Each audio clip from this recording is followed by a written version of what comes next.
demais, fraco demais, condenado demais. Em 20 de agosto de 1917, na cidade de McKinney, Texas, Kenneth Erwin Hagin veio ao mundo com um coração que não batia como os outros. Os médicos diziam que ele não passaria dos 16 anos. Suas palavras eram definitivas. Esse menino nunca será normal. Ainda bebê, o pai abandonou a família, e sua mãe, embora amorosa, teve que lutar contra a pobreza e o medo. Aos 15 anos, Kenneth era um adolescente que pesava pouco mais de 30 quilos. Seu corpo parecia ceder mais a cada dia. Foi diagnosticado com uma deformidade cardíaca incurável e uma doença sanguínea rara. A medicina desistiu dele. A família preparou o funeral. Em seu leito de morte, seus olhos estavam fundos e sua pele pálida como cera. Ele chegou a ficar paralisado por completo. Mal conseguia mover os membros. Ninguém acreditava que ele veria o nascer de outro dia. Mas ali, naquele quarto abafado, onde só se ouvia o tic-tac do relógio e os sussurros das visitas, Deus começou a escrever uma história. Kenneth Hagin, com a Bíblia sobre o peito, lia e relia as palavras de Jesus. Marcos 11, 23, 24 parecia queimar em sua alma. Tudo o que pedirdes em oração, crede que recebestes, e será vosso. Ele não tinha forças para gritar, mas tinha fé suficiente para crer.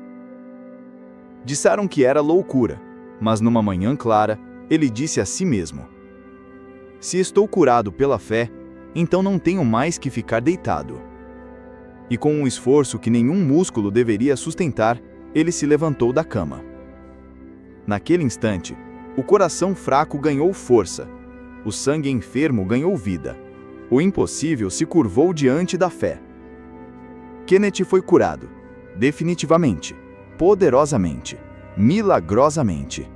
E naquele dia, uma certeza nasceu dentro dele. Se Deus pode curar um menino condenado à morte, então ele pode fazer qualquer coisa.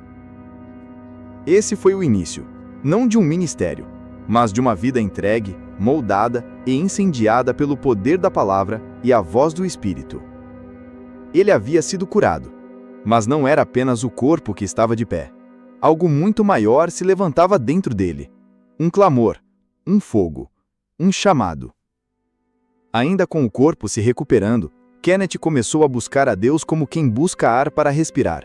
Com apenas 17 anos, ele passou a devorar a Bíblia, 14, 15 até 18 capítulos por dia. Ele não apenas lia, ele comia a palavra. Muitas vezes passava horas meditando em um só versículo, pedindo que o Espírito Santo o revelasse com profundidade. Foi nesse tempo que começou a ouvir a voz de Deus. Não uma impressão vaga, não um sentimento, mas uma voz, clara, forte, dentro do Espírito. Vá e ensine meu povo a crer. Essa frase se tornaria a âncora de todo o seu ministério. Mesmo sem formação teológica, com pouco dinheiro e nenhuma igreja por trás, ele começou a pregar em pequenos salões e igrejas rurais. Andava a pé, pegava caronas e em alguns lugares recebia apenas uma oferta em galinhas ou sacos de milho. Pregava sobre fé, cura, novo nascimento e batismo no Espírito. Alguns pastores zombavam, diziam que não duraria. Outros o expulsavam de suas igrejas por causa do que ele ensinava. Mas nada disso o parava. Ele estava convicto de que tinha ouvido o céu falar. E à medida que pregava, sinais começaram a seguir. Curas, palavras proféticas, manifestações visíveis da presença de Deus. As igrejas pequenas começaram a lotar. Pessoas vinham de longe, não para ver um jovem eloquente, mas porque a atmosfera mudava aonde ele estava. Seus sermões não eram dramáticos, eram convictos. E sua ousadia vinha da comunhão que ele cultivava com Deus. Antes de cada reunião, ele orava por horas, às vezes gemendo no espírito, às vezes em completo silêncio. Ele dizia: só falo se ele me der o que dizer, e só me movo se ele me mandar mover. Era o começo de algo grande, mas ele ainda nem sonhava com o que Deus estava preparando. Ele conhecia a palavra, já havia sido curado pela fé, já pregava com autoridade, mas algo ainda faltava.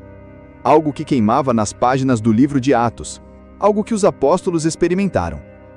Algo que ele começou a buscar com todo o seu ser, o batismo no Espírito com evidência de línguas. Nos círculos onde Grow, esse tema era cercado de medo, mal-entendidos e oposição. Mas Kenneth Hagin não se guiava por tradição. Ele se guiava pela palavra. E ela dizia que o Gon era para hoje. Então ele orou, esperou, jejuou.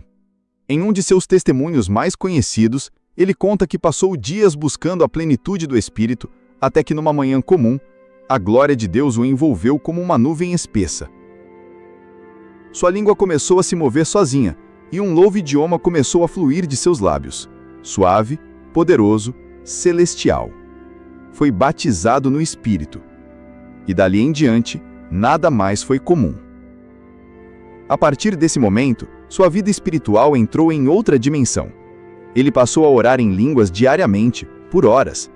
Dizia que orar em línguas era como carregar uma bateria espiritual, e que a maioria dos cristãos vivia espiritualmente descarregado por negligenciar essa prática.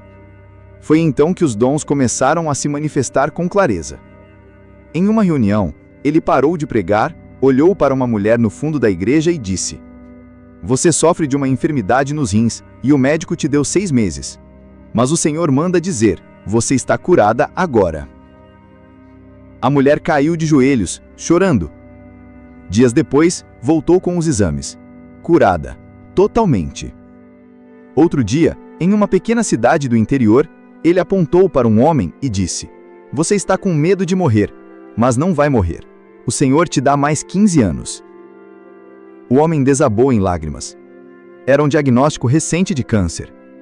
O tempo passou, e aquele homem viveu exatamente 15 anos, testemunhando em cada cidade por onde passou. Ele não apenas orava. Ele ouvia. Ele discernia. Ele andava no Espírito. E quanto mais fluía nesse rio, mais ousado se tornava. Ele não buscava experiências, mas elas o encontravam. Ao longo de sua vida, Kenneth Hagin relatou pelo menos 8 encontros visíveis com Jesus. Em algumas dessas experiências, ele não apenas viu o Senhor, ouviu instruções claras, recebeu comissões celestiais e discerniu os próximos passos de seu ministério. Numa dessas visões, ele conta que Jesus apareceu diante dele e falou por mais de 1 hora sobre os dons do Espírito. Disse que muitos ignoravam o Espírito Santo e que ele desejava se mover com liberdade no meio da igreja outra vez. "Ensine meu povo a operar nos dons com reverência, não com espetáculo", teria dito o Senhor.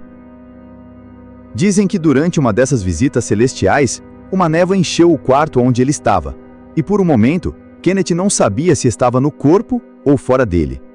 Ele apenas sabia que o Rei da Glória estava ali. Não eram delírios, não eram ilusões, eram encontros sobrenaturais que marcavam não só ele, mas toda uma geração que viria. Mas as visões não eram tudo. Kenneth Hagin também carregava uma autoridade espiritual rara. Era comum em suas reuniões, endemoniados serem libertos sem que ele os tocasse. Às vezes, bastava ele orar em língua suavemente, e os gritos vinham do meio da multidão. Espíritos se manifestando, sendo confrontados, sendo expulsos. Certa vez, um homem foi levado à força por amigos até uma de suas cruzadas. Diziam que ele estava possuído e ninguém conseguia controlá-lo. Quando Kenneth se aproximou, o homem rosnava e tentava avançar sobre ele. Sem elevar a voz, apenas sussurrou: "Você sabe que está derrotado o espírito imundo. Saia em nome de Jesus." Na hora, o homem desmaiou, e ao acordar, estava são, livre, chorando. Abraçou o pregador e disse: "Eu não sei quem é esse Jesus, mas agora eu quero conhecê-lo." Hagin não gritava, não fazia cena. Ele comandava no Espírito. E quanto mais andava com Deus, mais clara ficava a sua autoridade. Ele dizia: "O diabo não tem medo de sua força física, nem de suas lágrimas, mas ele teme o crente que sabe quem é em Cristo." Essa era a sua vida: ver o invisível, tocar o intocável e ensinar o povo de Deus a viver acima das circunstâncias. Ele não buscava construir uma instituição, mas Deus o chamou para edificar uma geração. Kenneth Hagin já pregava havia décadas, mas seu espírito carregava um peso. O povo de Deus estava salvo, mas vivia como derrotado. Tinha promessas, mas não sabia como tomá-las. Tinha herança, mas não conhecia sua autoridade. Tinha acesso, mas não exercia fé. Foi então que, numa de suas visões, Jesus disse: "Ensine o meu povo a crer." Esse mandado tornou-se mais que uma frase, tornou-se um movimento. Em 1974, ele fundou o Rhema Bible Training Center, em Broken Arrow, Oklahoma. Não era apenas uma escola, era um campo de treinamento para soldados espirituais. Ali, homens e mulheres simples aprendiam sobre a autoridade do crente, a vida no espírito, cura divina, dons espirituais, oração de fé e justiça em Cristo. O lema era claro: a fé começa onde a vontade de Deus é conhecida. E a palavra era o centro de tudo. Kenneth ensinava que a fé não é um sentimento ou otimismo cristão, mas uma convicção firme baseada na palavra de Deus, crida no coração e falada com a boca. Seus ensinos começaram a se espalhar rapidamente. Missionários, pastores, evangelistas, líderes de oração, todos saíam da Rhema com uma paixão renovada e um senso de identidade espiritual firme. O mundo inteiro passou a ouvir expressões que ele popularizou como: "Fale à montanha", "Você tem o que diz", "O crente tem autoridade sobre Satanás", "Ore no Espírito e ore até ter a vitória."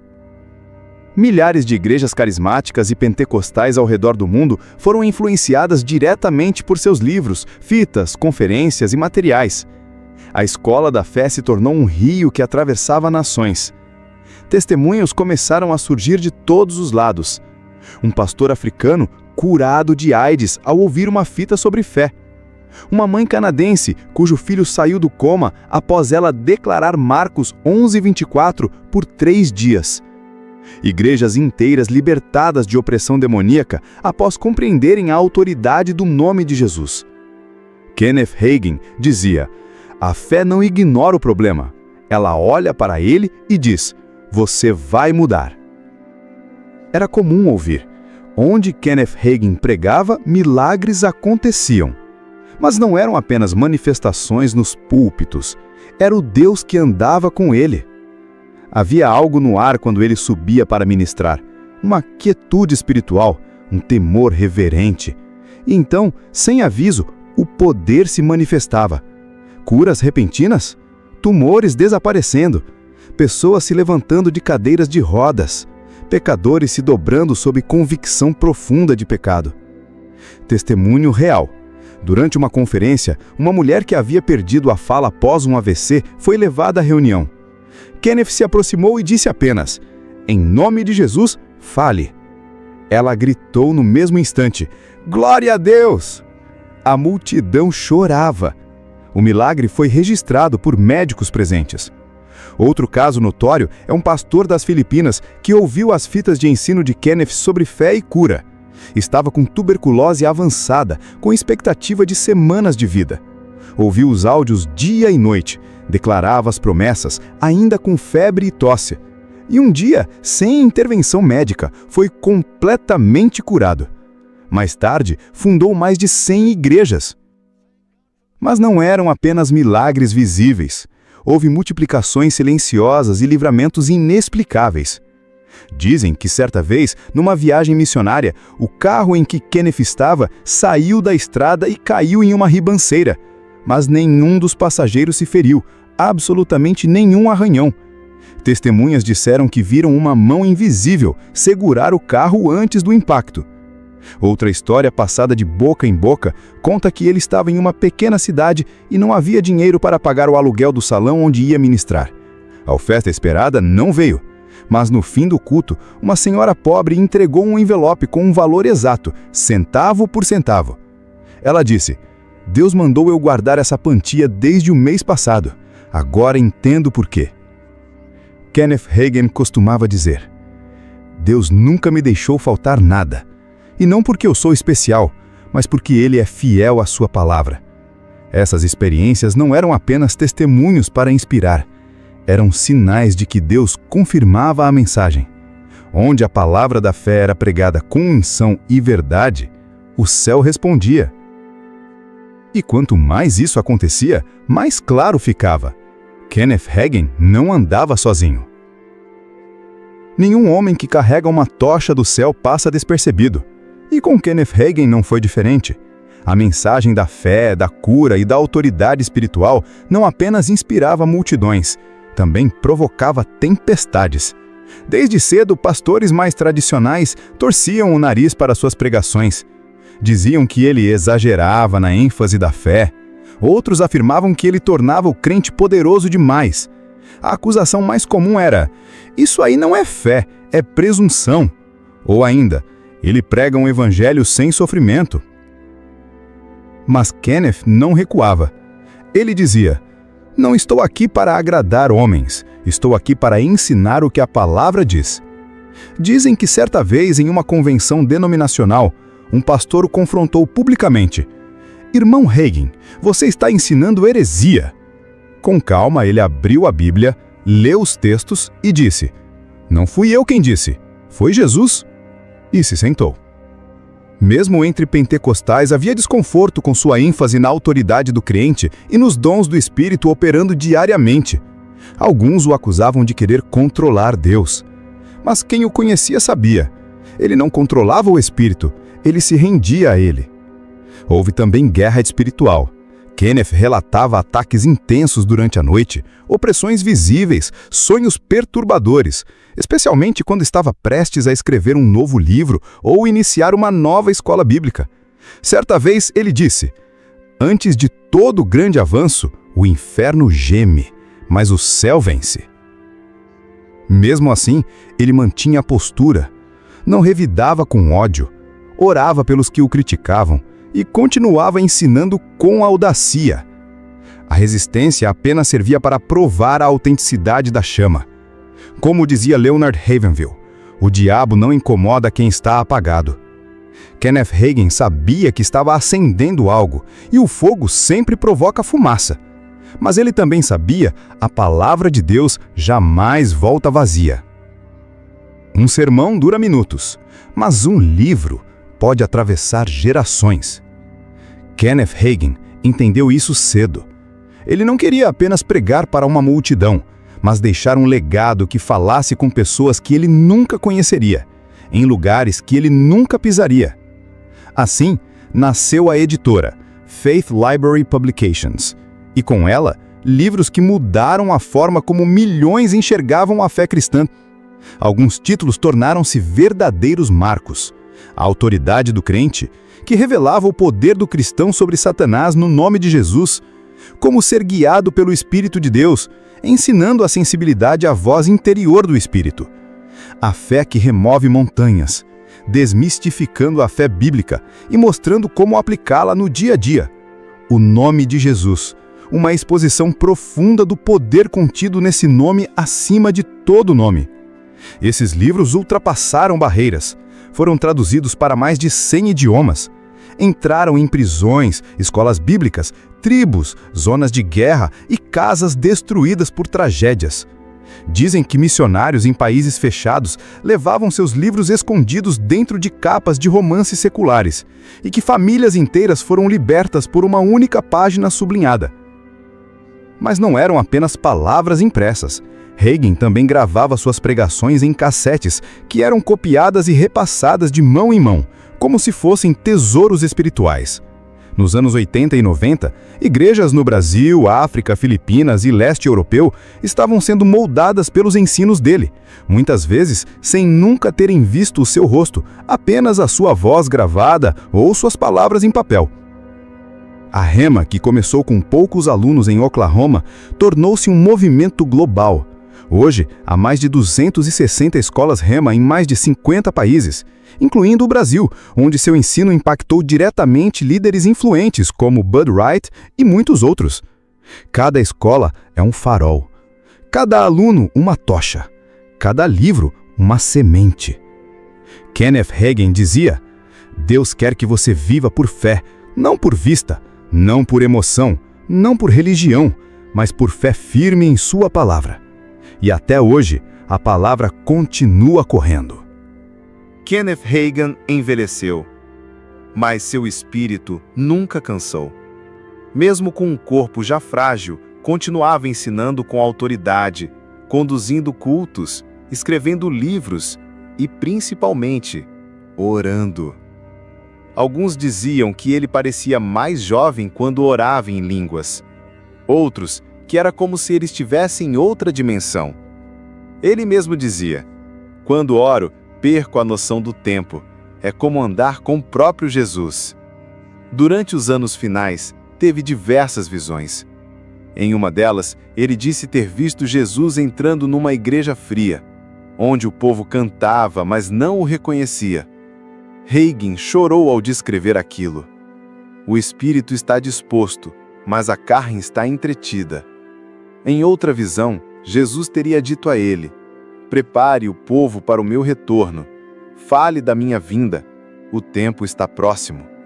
Essas palavras arderam nele. E mesmo nos últimos meses, suas mensagens voltaram a temas centrais: oração, vigilância e intimidade com Deus. Ele avisava: avivamento não começa no púlpito, começa no chão da sala de oração. Dizem que um pastor brasileiro, ao receber uma antiga fita de ensino do Hagin, ouviu uma frase que mudou sua vida: você pode começar na fé agora mesmo. Ele largou tudo, recomeçou, e hoje lidera milhares. Histórias assim são incontáveis. Por isso, mesmo morto, Kenneth Hagin ainda discipula. Ele não queria ser famoso, ele queria ser fiel. E foi. Hoje, quando o mundo se assombra com o caos, com o medo e com as dúvidas, ecoa mais forte do que nunca a sua voz. Você não precisa ver, você só precisa crer. A palavra funciona, sempre funcionou, sempre funcionará.